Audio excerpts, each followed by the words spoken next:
Seorang sopir truk di Palembang marah saat hendak ditilang anggota Polantas Polrestabes karena tidak mengenakan sabuk pengaman. Ia melempar botol air mineral, marah pada petugas, bahkan mengancam akan memviralkan kejadian tersebut. Sopir itu juga menolak menyerahkan SIM dan surat kendaraan yang diminta. Peristiwa terjadi pada Rabu 10 Agustus 2025 siang di Jalan Soekarno-Hatta. Aksi nekat itu dipicu ketidakterimaan sopir atas sanksi tilang. Dan memoto dan menyampaikan kepada supir, ketika sampai di supir langsung membanting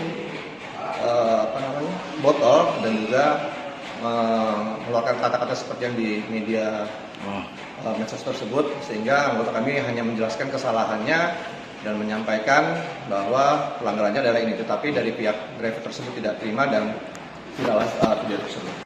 Untuk menghindari kemacetan karena kondisi lalu lintas sedang padat, petugas akhirnya melepas sopir tersebut tanpa memberikan sanksi. Yudiki Swanto, Kompas TV, Palembang, Sumatera Selatan.